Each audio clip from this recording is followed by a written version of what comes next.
Good afternoon. Thank you for joining us once again today for our daily COVID-19 update. I am joined today by my colleague Albert Isola, the Minister for Digital and Financial Services, who will be focusing on aspects relevant to our business community. I would like to start by running through today's COVID statistics. As of this morning at 9 a.m., the total number of swabs taken so far was 1,813. Results pending, 53. Total results received, 1,760. Negative results, 1,590. Confirmed cases, 132. Active cases, 27. And recovered cases, 105. I will now share with you our hospital statistics.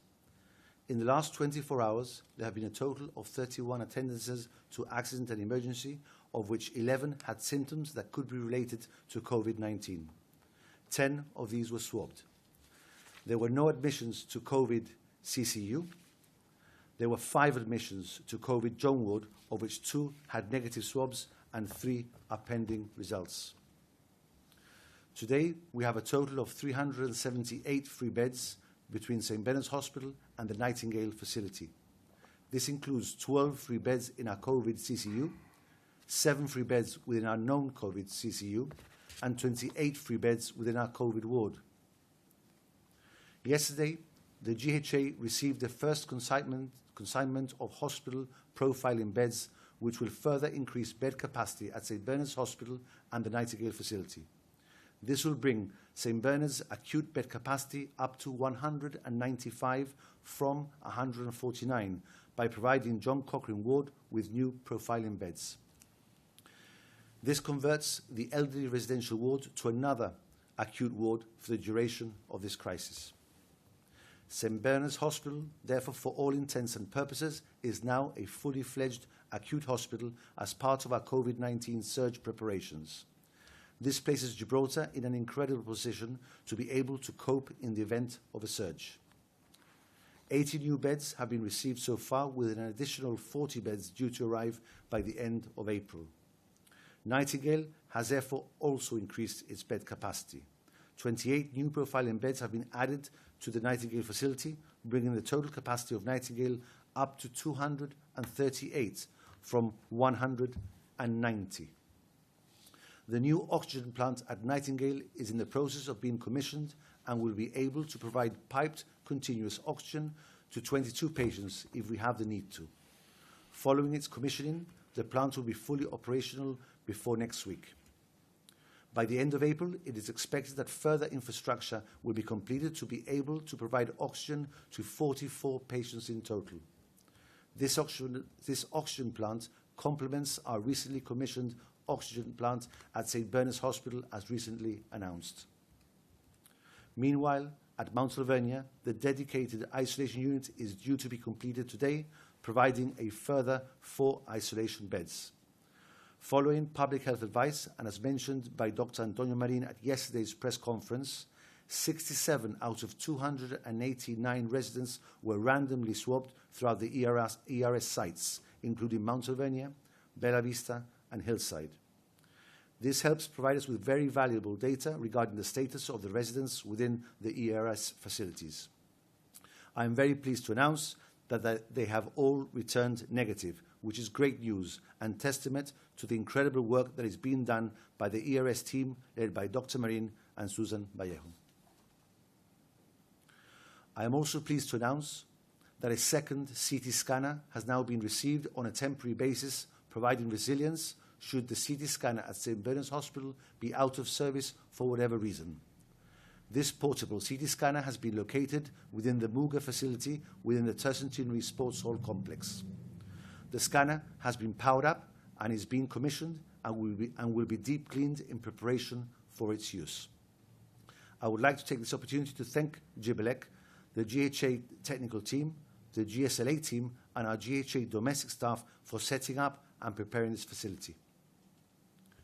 The GHA continues swabbing via our drive-through facility at Rook.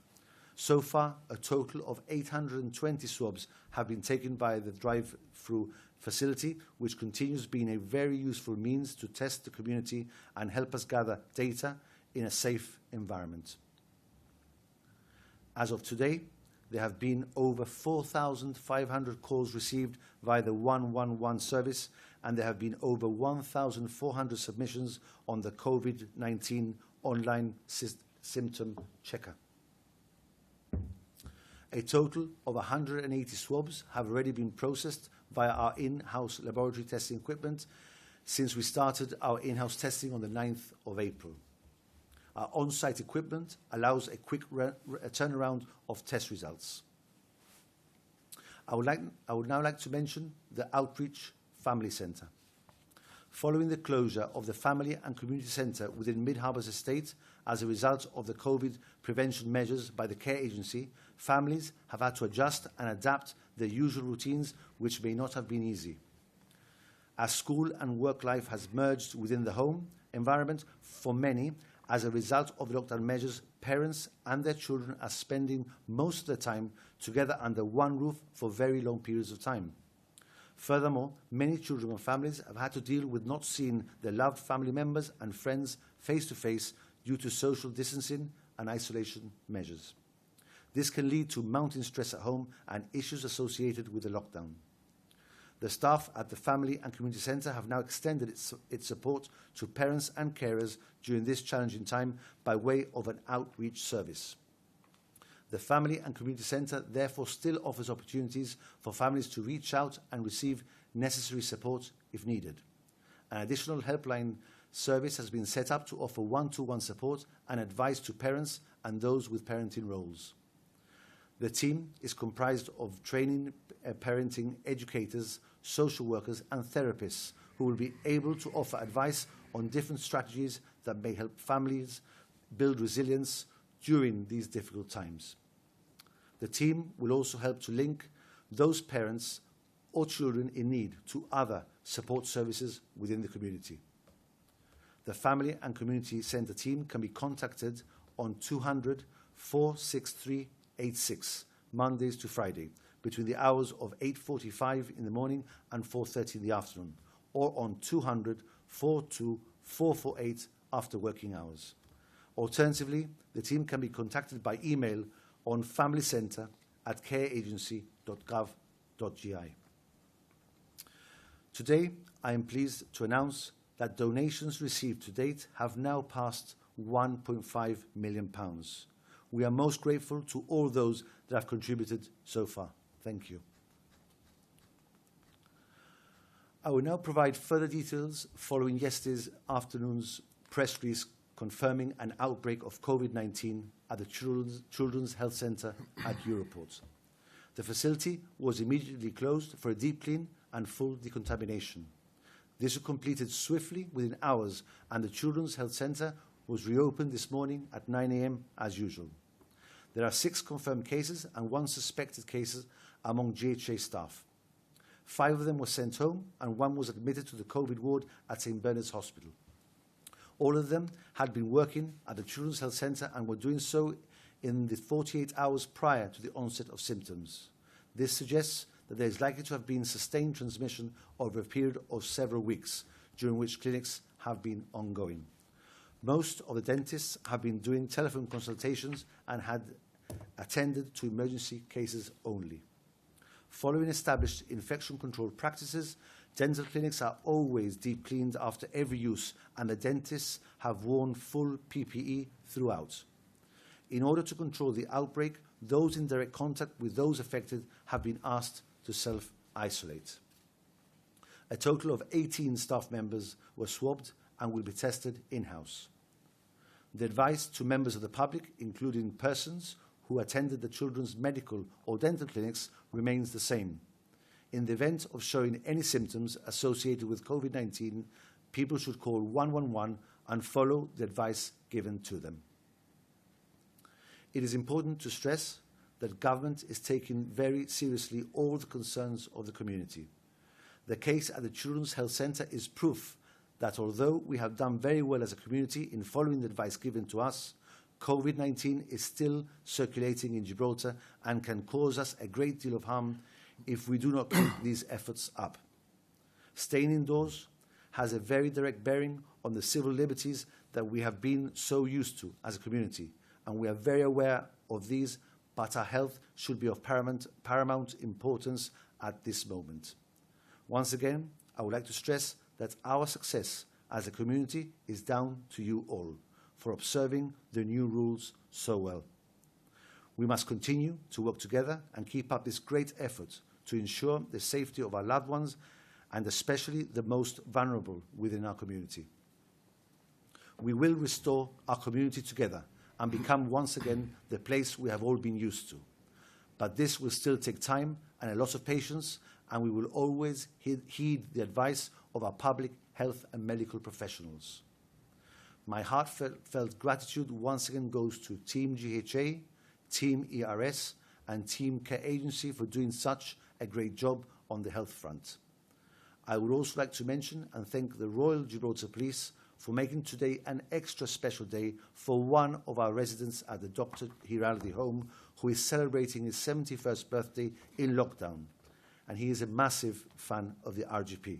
And this story will run tonight on GBC News. Finally, I'd like to remind everyone that it is important, in fact imperative, that we respect and observe the COVID rules. These are those relating to social distancing, good hand hygiene, so washing hands for at least 20 seconds, catch it, bin it, kill it. My colleague Albert Isla will now talk about our initiatives in support of our valued business community. Thank you, Paul. Good afternoon, ladies and gentlemen, and a very warm welcome to you at home, and especially to our senior citizens who have been dealing with this lockdown with such determination and dignity. A very, very warm welcome to all of you.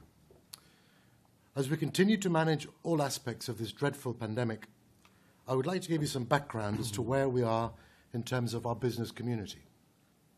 Many of our businesses continue to work as best they can, servicing their clients' needs all over the world.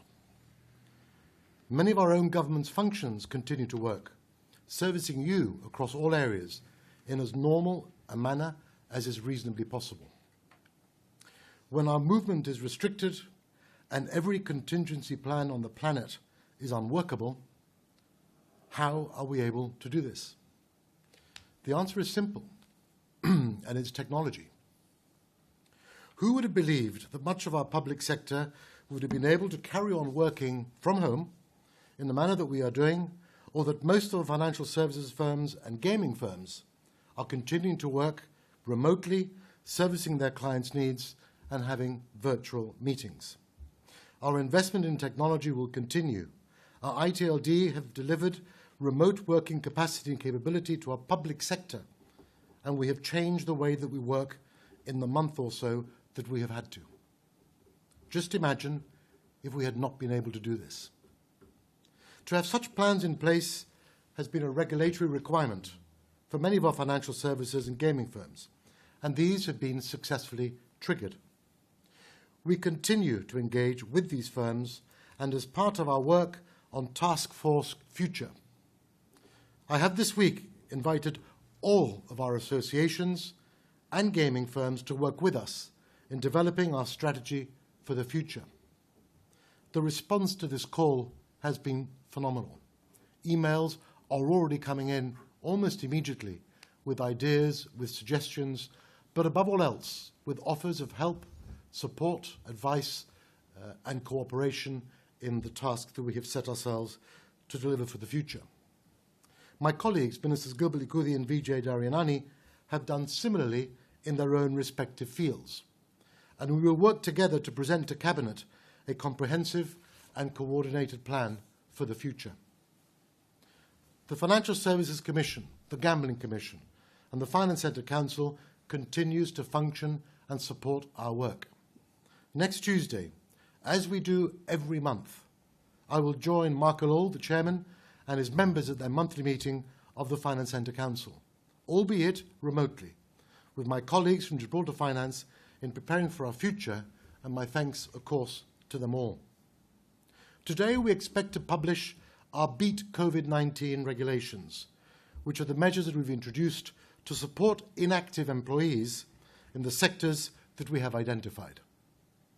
The relevant sectors list has been extended from the previous list, but please note that this extended list is only for the purposes of the Beat COVID measures that we have announced and are dealt with in these regulations. This list of firms eligible for Beat COVID support now includes security-related businesses, cleaning-related businesses, courier and freight businesses, estate agents, bureau de change, and wholesalers who do not have a tobacco license. All of these sectors were previously excluded for Beat COVID measures and are now included for Beat COVID measures, as will be seen in the regulations to be published today or early tomorrow morning.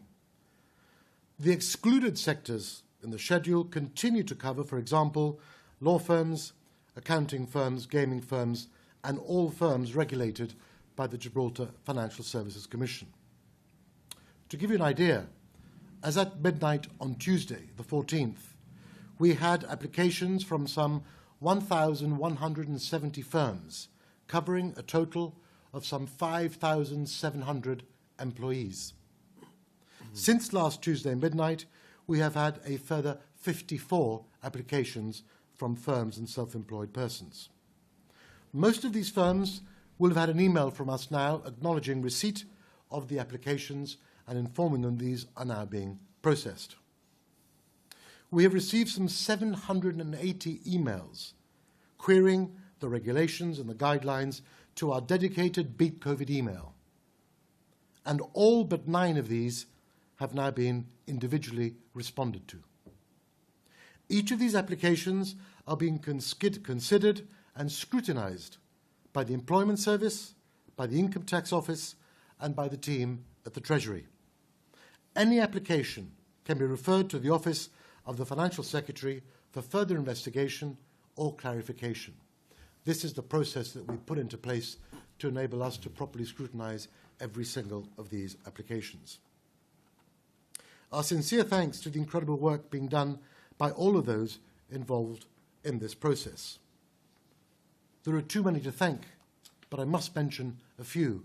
And when I mention them, I refer to their teams that are working so closely with us in delivering all of these issues. The Financial Secretary, Albert, and his team. Darren, our Chief Secretary, and his team. John at the Income Tax Office and his team.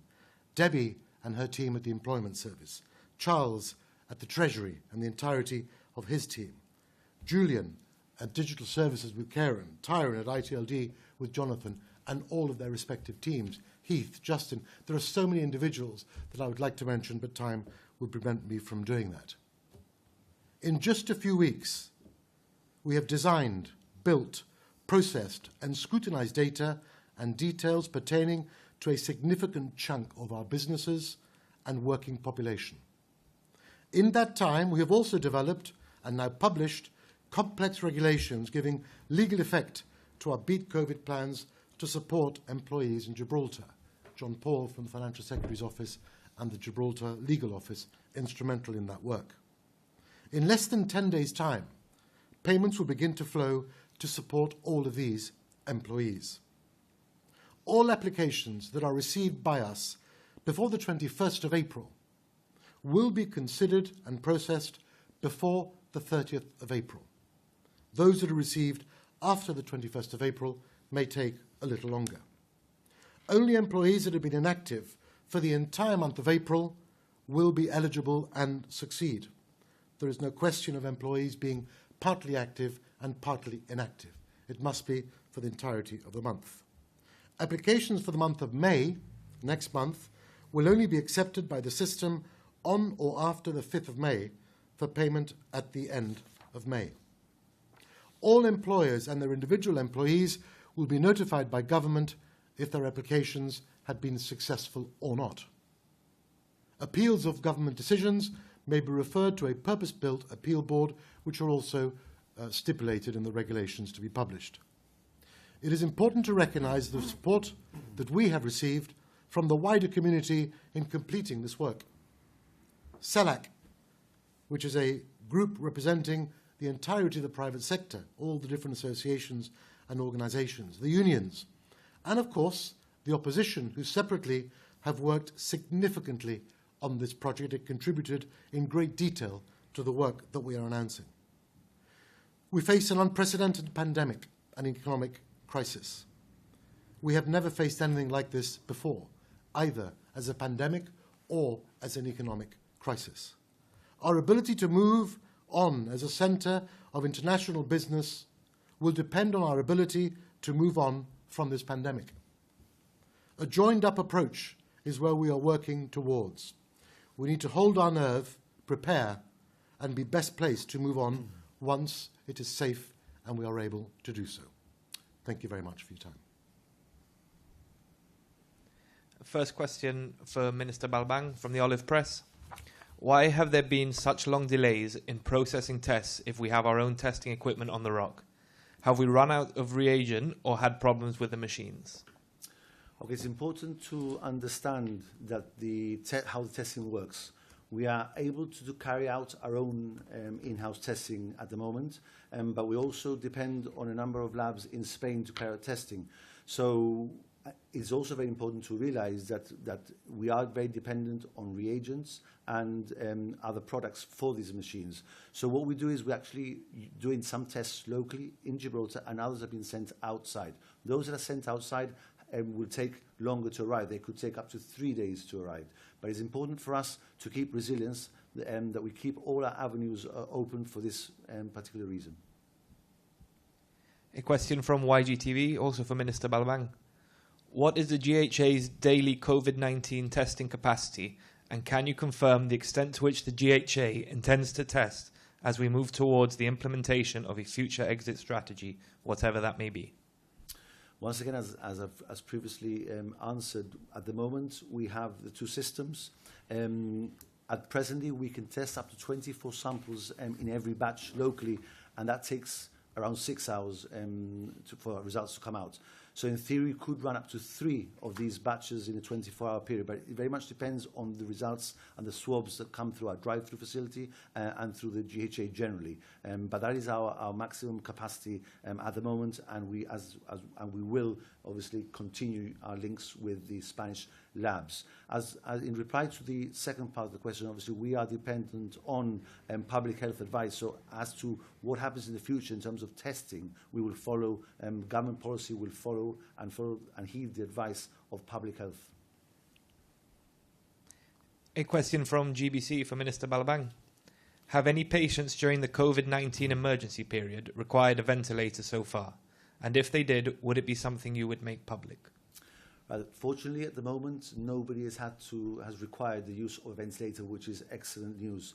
But there have been a few patients that have required supplemental oxygen, and that's the same sort of oxygen that's given to patients when they're in hospital for regular conditions.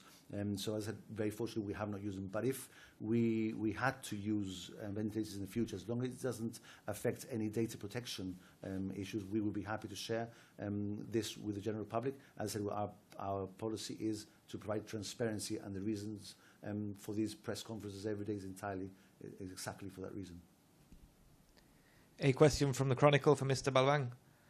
Were staff at the Children's Health Centre equipped with PPE for frontline contact with patients, and if not, why not?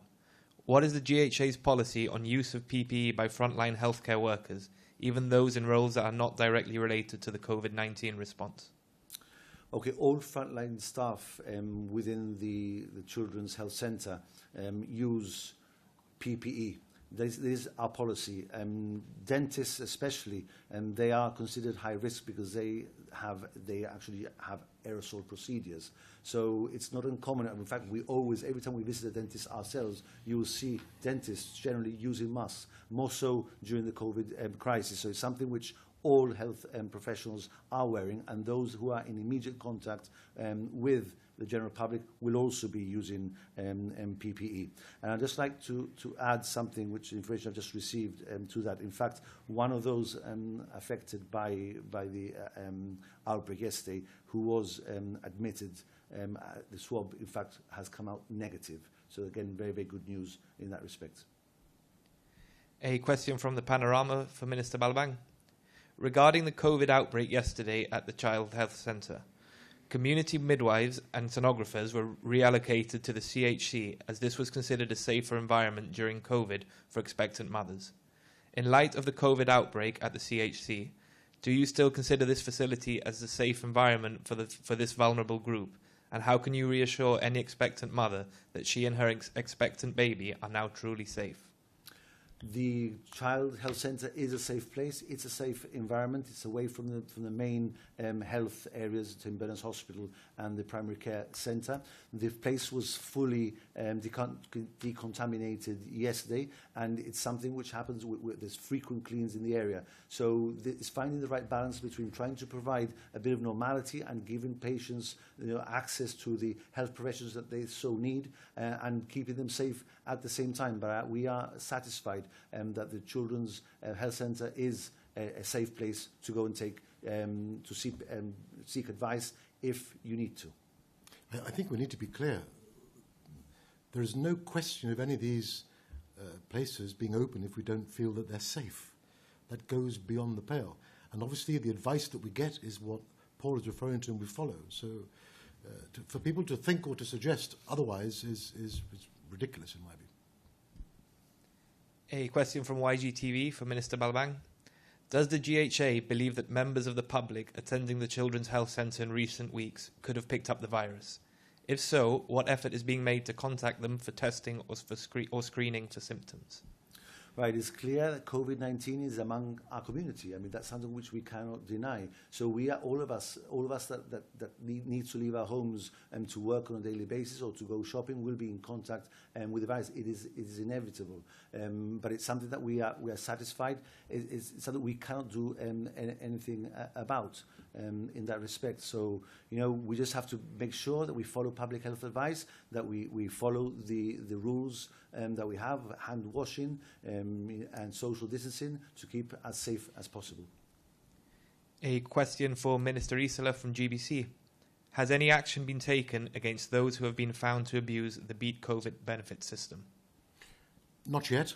As I mentioned earlier, the process is ongoing. We are scrutinising each of these applications in the way that the taxpayer would expect us to when we are the doyen of government money and taxpayers' funds.